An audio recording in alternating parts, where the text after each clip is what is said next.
जब किसी मनुष्य की मृत्यु होती है तो केवल उसका शरीर नष्ट होता है, परंतु उसका सूक्ष्म शरीर, आत्मा, चेतना, इच्छाएं और स्मृतियां तुरंत समाप्त नहीं होती। हम मानते हैं कि मृत्यु एक अंत है, लेकिन सनातन शास्त्र बताते हैं मृत्यु तो केवल यात्रा का एक पड़ाव है। हर आत्मा एक लंबी यात्रा पर होती है, जीवन से मृत्यु और मृत्यु से पुनर्जन्म तक। लेकिन इस यात्रा की शुरुआत मृत्यु के बाद के पहले 24 घंटे में होती है, जो सबसे निर्णायक, भावुक और रहस्यमयी होते हैं। तो प्रश्न यह है, मृत्यु के 24 घंटे बाद आत्मा अपने घर क्यों आती है? आइए इसे समझने के लिए हम आत्मा के दृष्टिकोण से सोचते हैं। आत्मा मृत्यु के बाद क्या अनुभव करती है?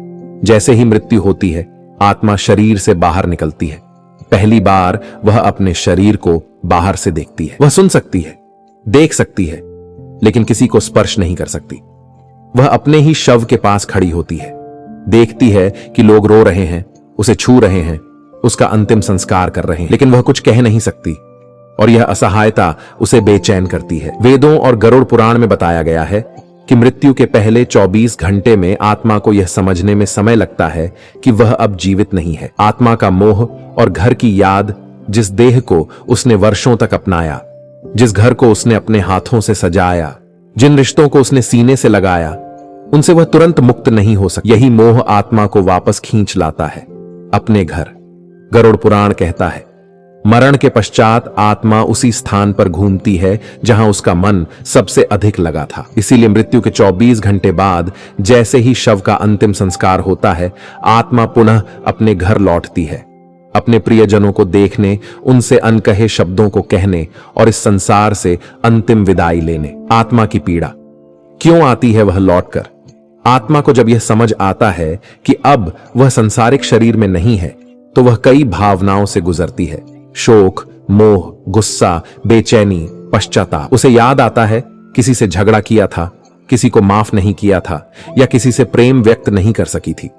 यही अधूरी इच्छाएं उसे घर की ओर खींचती हैं। पितृलोक का मार्ग और 10 दिन की यात्रा, सनातन धर्म के अनुसार मृत्यु के बाद आत्मा 10 दिन तक पृथ्वी पर रहती है। ये 10 दिन प्रेत अवस्था कहलाती है।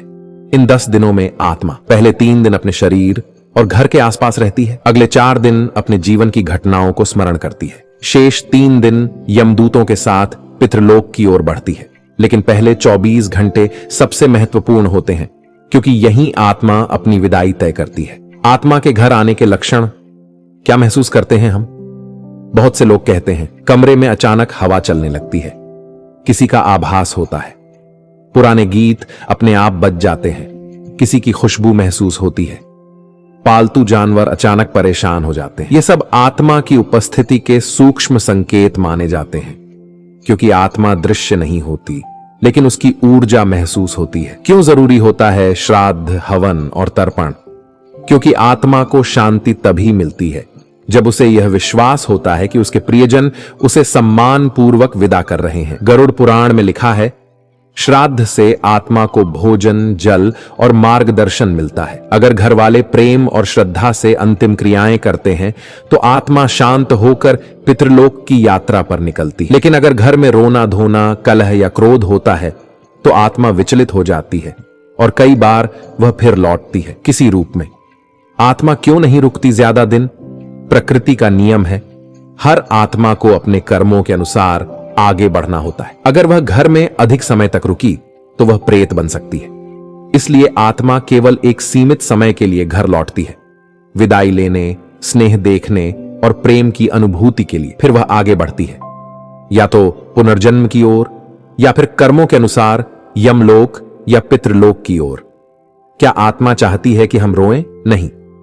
शास्त्रों में स्पष्ट कहा गया है कि अधिक रोने से आत्मा को क्लेश होता है। जब हम रोते हैं, दुखी होते हैं, तो हमारी भावनाएं आत्मा को बांध देती हैं। उसका मोह छूट नहीं पाता और वह घर की ओर बार बार लौटती है। इसीलिए शास्त्र कहते हैं, आत्मा की शांति के लिए हमारा मन शांत रहना चाहिए। आत्मा घर क्यों आती है? 5 मुख्य कारण। 1, मोह, शरीर, परिवार। घर का मोह उसे खींच लाता है। संदेश, वह कुछ कहना चाहती है, कुछ बताना तो।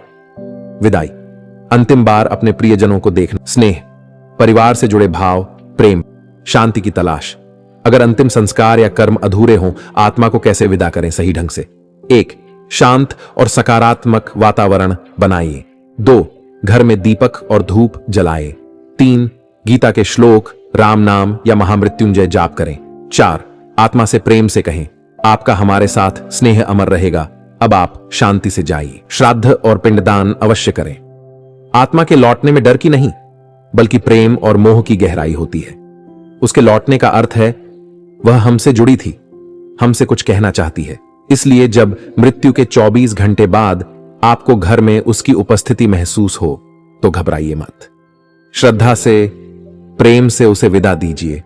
वह चली जाएगी, क्योंकि अब वह जानती है उसके अपने उसे याद रखते हैं। यदि आप यह वीडियो देख रहे हैं तो यह याद रखिए, आत्मा अजर है, अमर है। मृत्यु केवल देह का अंत है, आत्मा की नहीं। आत्मा को शांति मिले, यही हमारी सबसे बड़ी श्रद्धांजलि है। अगर आपको यह कथा ज्ञानवर्धक और हृदय स्पर्शी लगी हो तो कृपया चैनल को लाइक, शेयर और सब्सक्राइब करें। हम इसी तरह के आध्यात्मिक विषयों पर विस्तार से वीडियो लाते रहेंगे।